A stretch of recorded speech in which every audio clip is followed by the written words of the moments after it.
Well, hey there, everyone. Happy Friday, September 19th, and welcome to a special Friday mailbag edition of Chart This with Dave Keller. Thank you so much for joining me wherever you are at, whether you're tuning into the live stream or watching the replay later on our YouTube channel. I appreciate you guys so much following my work. I received a lot of really kind comments over time on the show and what we're doing, and I appreciate that. Glad and hopeful, ever hopeful that it's helping you make better decisions, helping you better understand what's happening around you as an investor, and move to more mindful investing techniques. We're coming to you from a beautiful, sort of late summer day here in Redmond, Washington. It's about 72 degrees Fahrenheit. For those of you outside the U.S., that's about 22 degrees Celsius. Kind of a nice, just a nice day. I feel like the rain is coming very soon. This is the calm before the rain here in the Seattle area. We're gonna enjoy every moment of this particular climate. It's about as ideal as I think you could find. Having said that, the market also having a pretty strong day here. Let's do a quick check on the markets before we get to some of the awesome questions I've gotten from all of you guys here in the last week or so.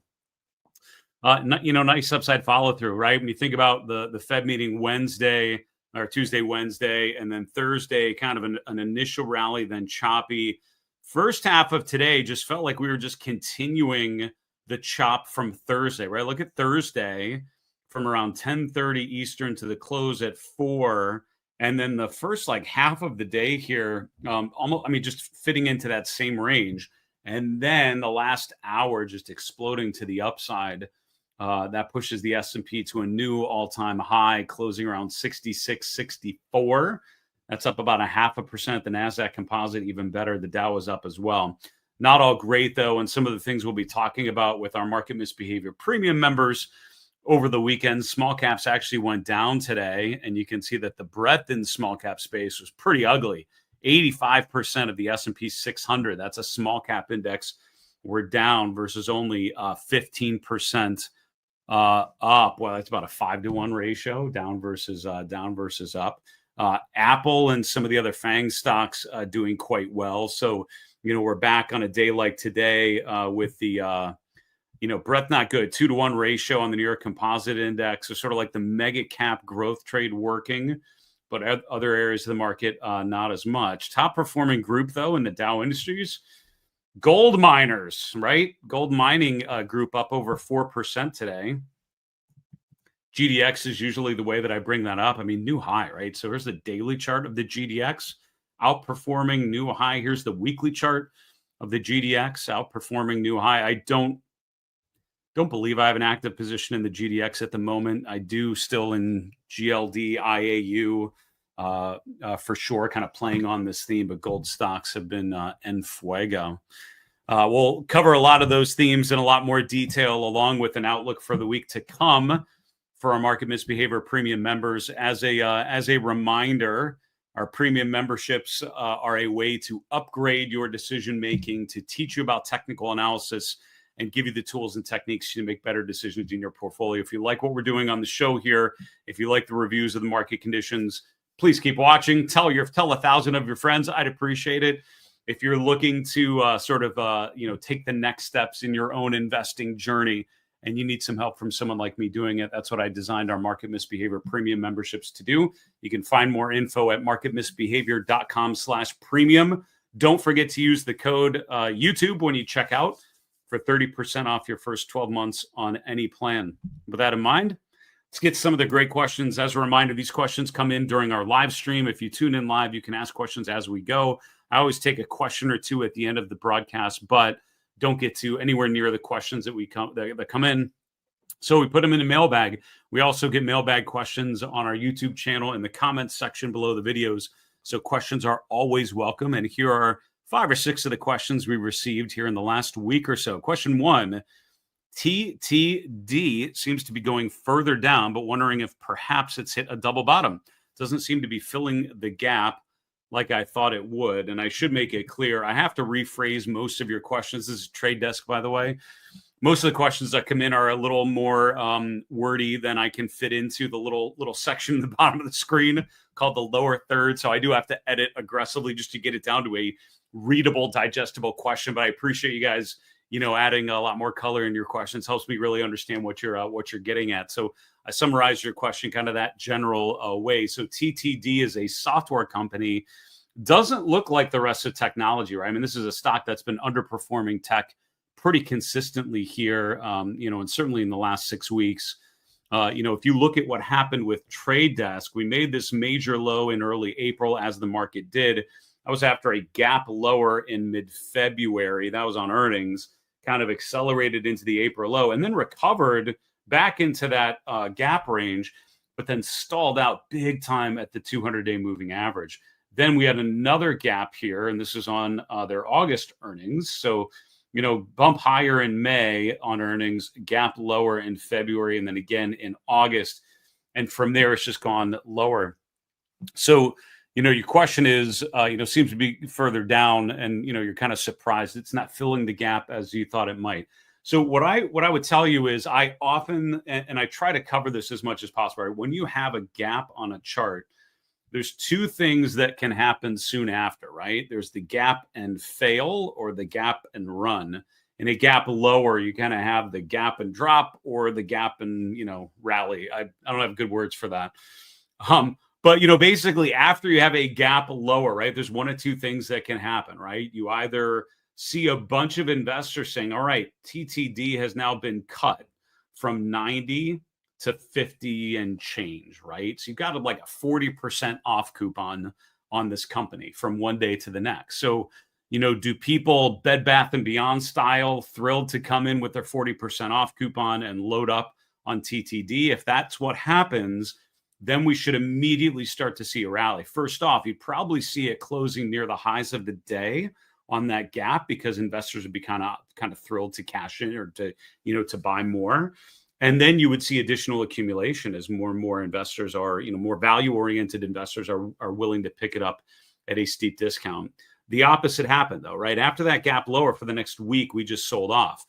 From that moment on, we haven't seen the open on that gap lower, right? So we haven't even made it back to that point. So anyone who's bought down here is underwater from that open, right? So that tells you, I think, about the dynamics. I don't see a bunch of willing buyers coming in, loading up on TTD after the gap lower. I see the opposite. I see people limping, still even though they're down 40%, still unwinding positions and just not really, expecting much upside. So what happens next?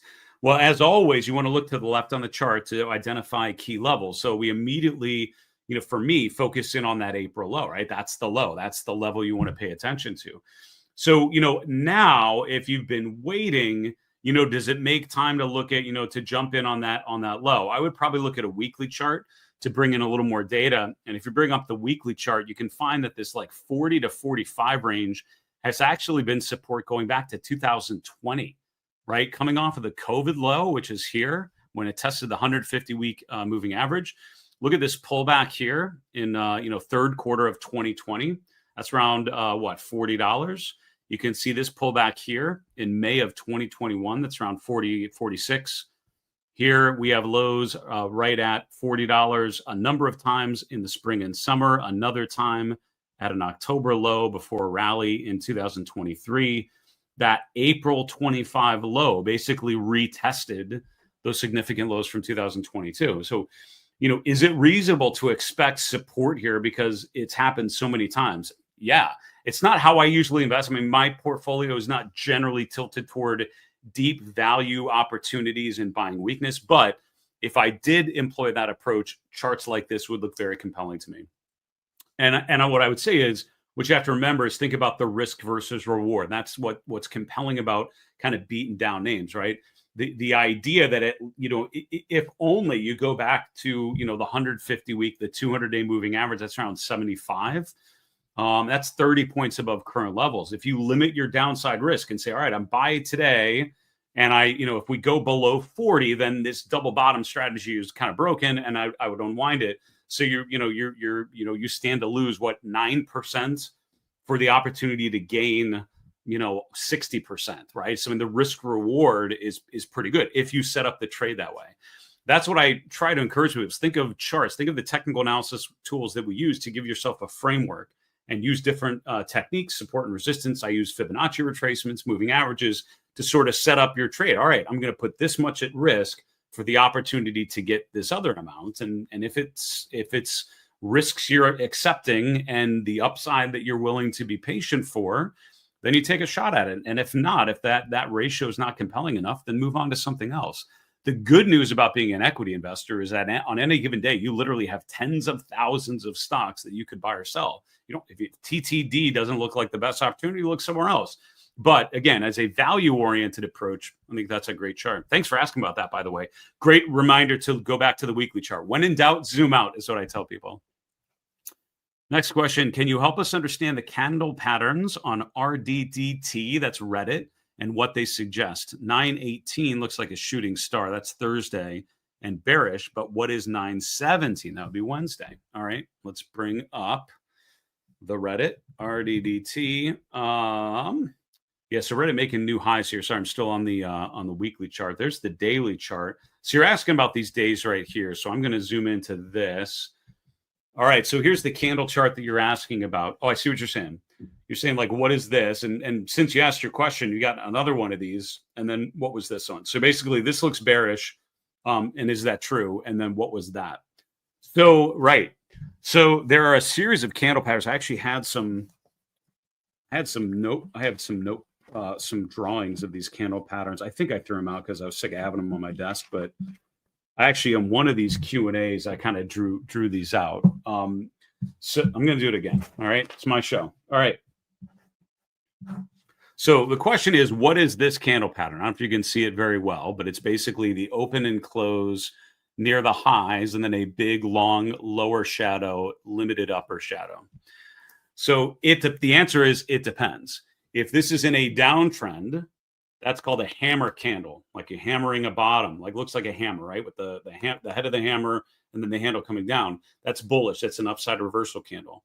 But if you have it at a top, right? If we rally up to this candle, it's actually called something different. It's called a hanging man, and it's actually bearish, right? Market usually goes down afterwards. Flip this over, and it has different names depending on whether it's in an uptrend or a downtrend. In a downtrend, this would be called an inverted hammer candle, where you go down, you have this candle. The implication is you go up afterwards. If you have this at a top, it's called a shooting star candle, right? We rally up, you have that candle, it's more bearish. Now, out of all of these, I would say the most important ones that I've found are most effective and consistently more right than the wrong are the hammer candle, which happens in a downtrend, and the shooting star candle, which happens in an uptrend. Those are the two most important when you're looking at that.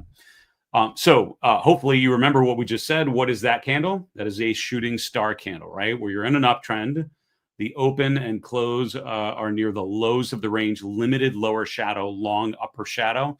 That's called a shooting star candle. It's bearish. Tells you the next 1 to 3 bars are more likely lower than higher. What are these candles? I would probably call this one a hanging man. Yes, a hanging man candle. I just had to remember the lesson I just gave us all there.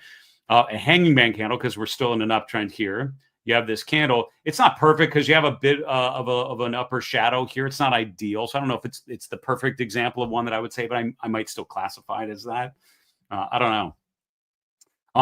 With these candles, there are some rules that I've seen people use to try to more systematically determine them. But candlestick analysis, in terms of its history, is more of a visual form of analysis, right? It's analyzing stocks visually and just sort of seeing what's represented there. So this, short answer is that right there is definitely a bearish candle called the shooting star candle. It tells you the next 1 to 3 bars are lower. Not surprised that we had the downward move today. Am I seeing anything on here to be super bullish about? Not really, because these are all reversal candles that are happening within the context of an uptrend phase. That's how I would describe it. Others may disagree on that, but I would say they're wrong. That's how I would say it. That's how I would interpret it. So short answer, hopefully you could see that illustration. It's been on my list to make a separate YouTube video talking about what I just did. And at some point I'll remember to do that. But for now, I leave you with that one. Those are the different candles. Next question, why are moving averages often preferred over classic trendline analysis when it comes to assessing trends and identifying breaks? What an awesome question to segue into what I was going to remind you in a moment, but I'll do it now. We're going to talk about, I have a free webcast coming up next week, Trend Following 101, learn the rules, follow the moves. We're going to talk about both of those things in a lot more detail. So if my answer in a moment is intriguing to you, consider coming to this free webcast we're doing next Wednesday, September 24th, 1 p.m. Eastern. We'll be doing that over a live streaming platform. You can sign up for that free event at marketmisbehavior.com/trend.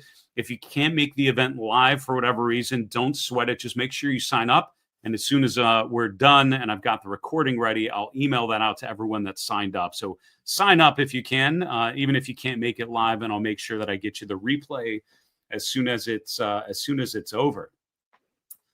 So let's get back to your question. And the reason why I wanted to share that is because I'm going to be talking about trend lines and moving averages during the episode, most likely. So your question was basically, why are moving averages preferred? Right. So, I mean, are they both valuable? For sure. Right. The idea with either trend lines or moving averages or any sort of trend following technique is what you're basically saying when you draw a trend line or when you're using a moving average, I would say generally is you already know what the trend is, right? You can kind of tell, like in the chart of Apple, you can tell Apple's trending higher. So the question is, how do you define that trend? And how do you determine when the trend is no longer happening, right? When a stock is going up, you really don't need a trend line above the price action because you already know it's going higher. You've already defined that by the fact that just we're making new highs. So I know Apple's going up. I don't need a trend line to tell me that. Where you want a trend line is to help you determine when that uptrend is no longer in place. So, the general approach that you think about it is if we're in an uptrend, then you connect some of the lows to give you a trend line. So maybe I would look here and take that low from early August, connect it to that low from the second week in September. There's my trend line. So the idea with trend line analysis is as long as we remain above that trend line, this uptrend is proceeding generally at a consistent pace and with consistent momentum, because when that changes, we'll break that trend line. Then I'll know that that trend is no longer in play, right? Is no longer heading upwards. You had a much longer question. I've summarized your question, but you mentioned in your question, I think part of my answer, which is objectivity versus subjectivity. The reason why trendline analysis is so challenging, I would argue, is because it's very subjective, right? I used to do this when I taught technical analysis at Brandeis University back in the day, outside of Boston. And I would pass out a chart and say, all right, everyone draw the trend lines that you see. And then I would invite some of the people up to show what they'd drawn. And what we would find is that on any chart I would pick, people's trend lines would be a little different because different levels may jump out, right? Maybe you're drawing longer term trend lines, or maybe you're drawing, using different highs and lows, because it's part of the analysis is deciding what levels you want to use. And it's subjective. So the problem is the consistency of applying a trend line based approach, because your trend lines can be very different. There's not a lot of similarities between different people. With things like moving averages, they're pretty consistent, right? We can generally agree where the 200-day moving average is going to be as long as we're using the same data. That's just a math question, right? We can kind of replicate that math. And so that's part of it. The other issue, the other reason why I personally use trend lines less is this. I should have thought ahead of time of like a better example to use.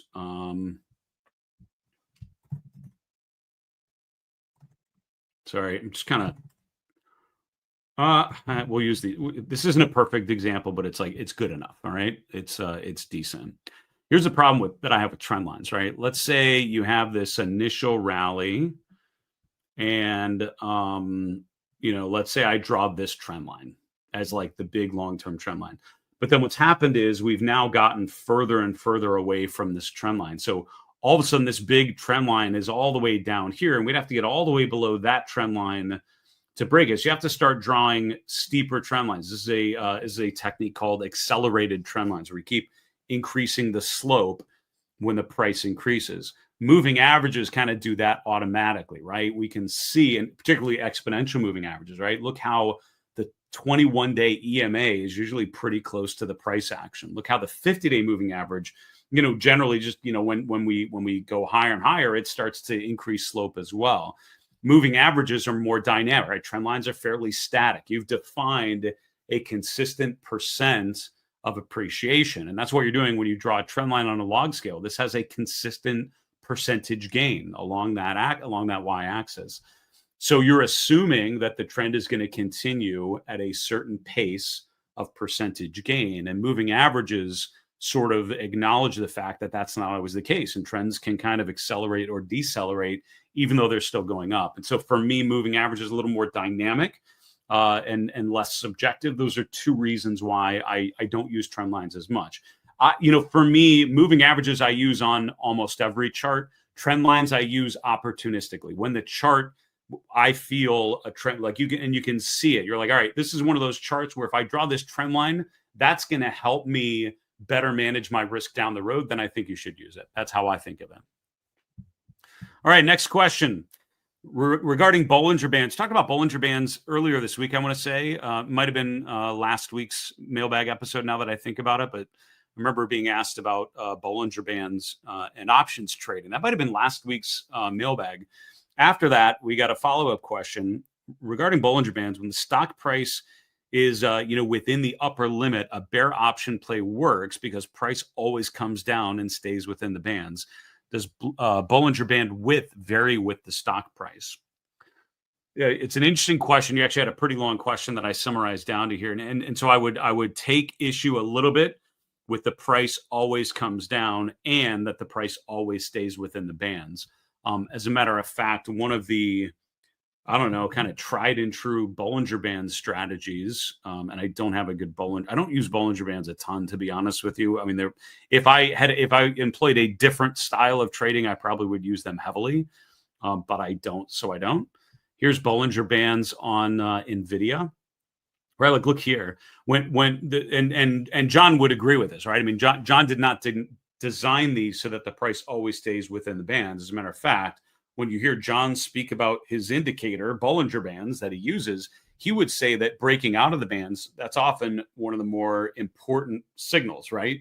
The idea with this is during range-bound environments, you can use the upper and lower bands as support and resistance. But when we go into a trending environment, particularly when we break through the bands to the upside or the downside, that tells you there's strong momentum in that direction. We're probably going to continue. So a lot of the stocks like NVIDIA that broke above the upper band coming out of that April low, that's kind of the sign that, wow, this is not a bearish trend anymore, right? When it breaks above the upper band here in May of 2024, that tells you we are accelerating to the upside and most likely continuing higher. So remember the math of this, if you don't know, and you should look, platforms like stockcharts.com have free resources called Chart School, where they share the calculations on this and some best practices.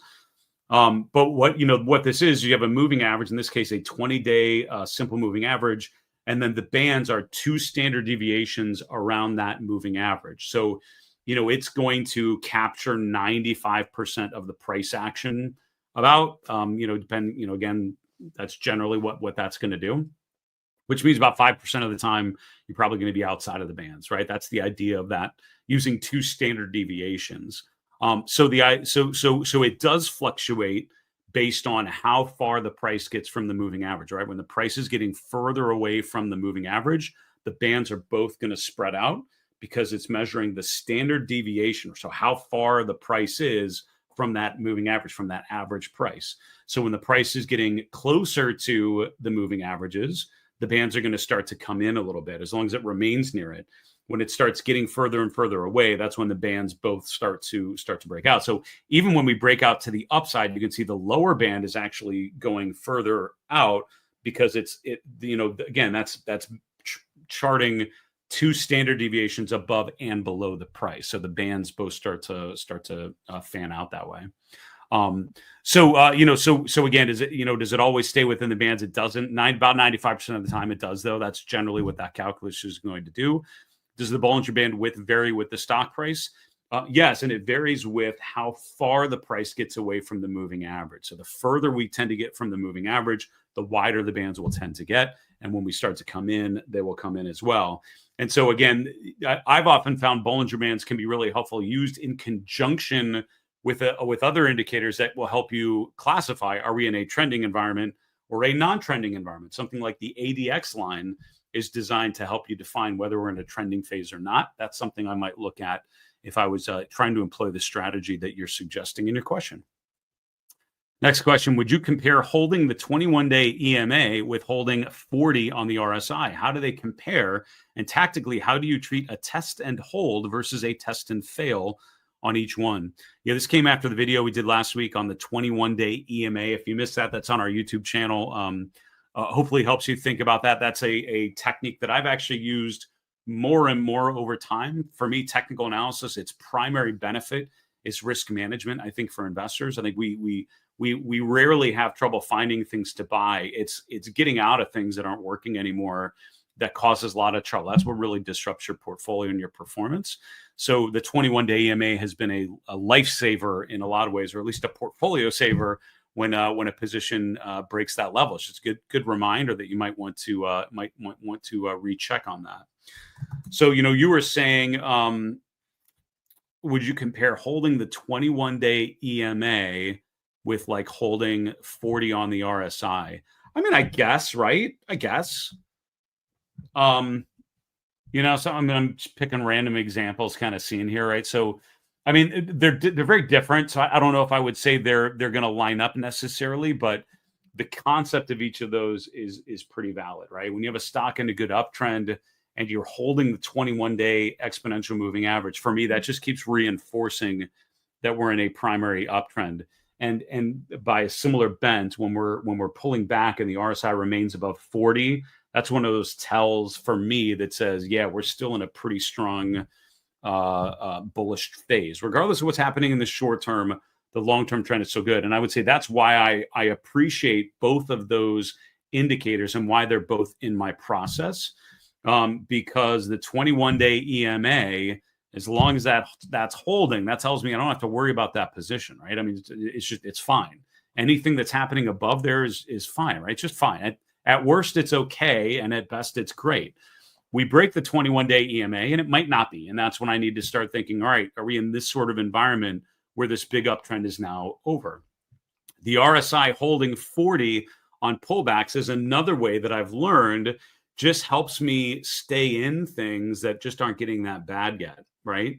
And so I would say if that's what you're asking, then 100%. I think they're great. And so generally, we break the 21-day EMA. I often will take part of the position off just automatically, and then start to reassess and see, and start to think about what else would I see to take out further. Maybe that's an initial stop, and I would have a total stop at a different point.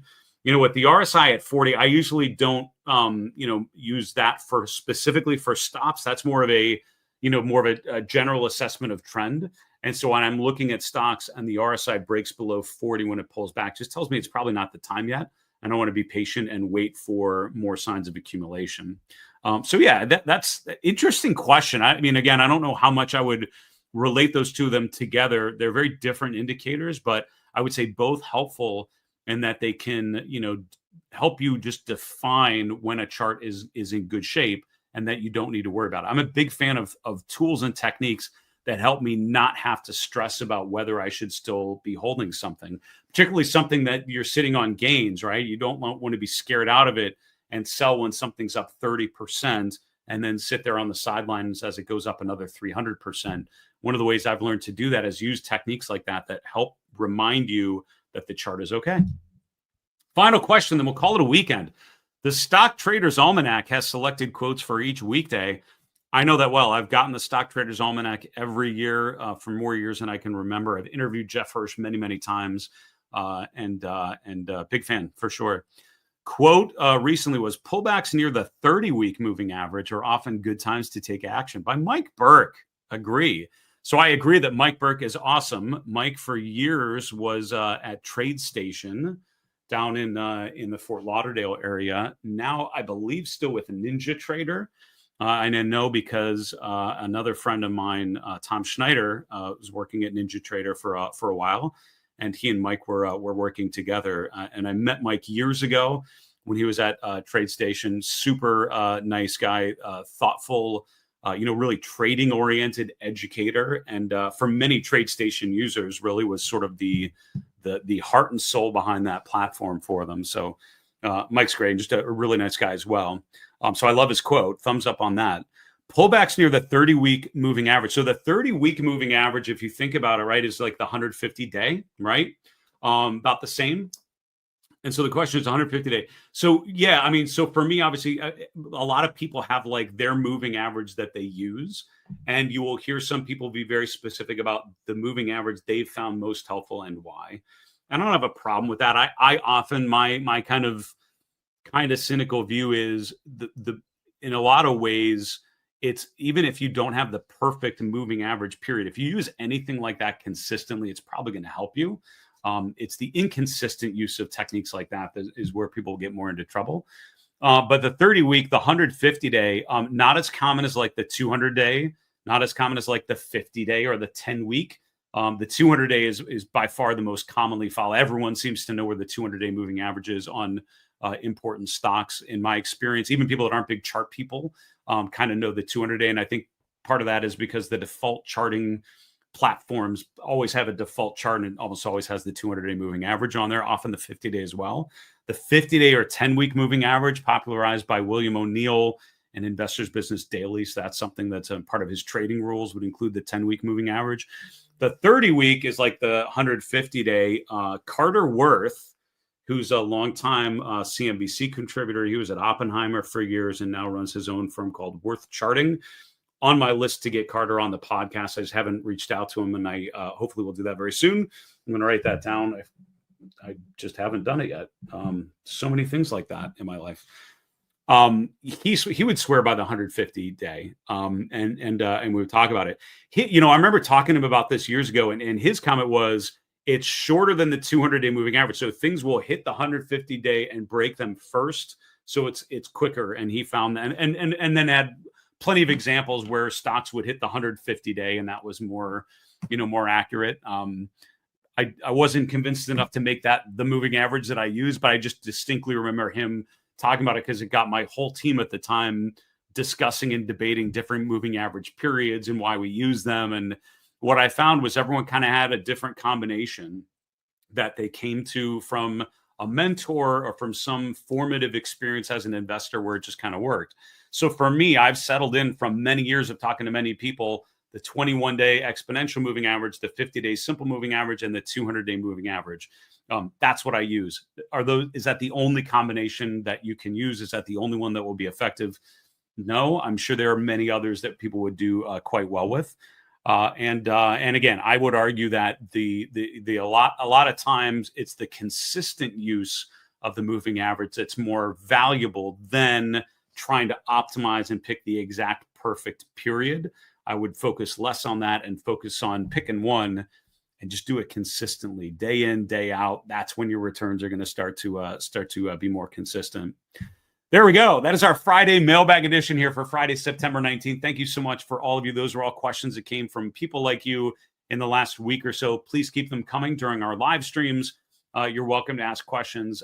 If you're watching this on our YouTube channel, put a comment below the video with your question. I would love to hear from you. I literally read every question that comes in because I find it so interesting. I really appreciate hearing what questions you're running into. In the meantime, have a fantastic weekend. Be well, stay safe, enjoy good weather. I hope that you were appreciating and able to appreciate wherever you're at. We will do so here in Redmond, Washington. We'll be back with you planning a normal publishing schedule next week. Have a great weekend. And remember, it's always a good time to own good charts. Take care, folks.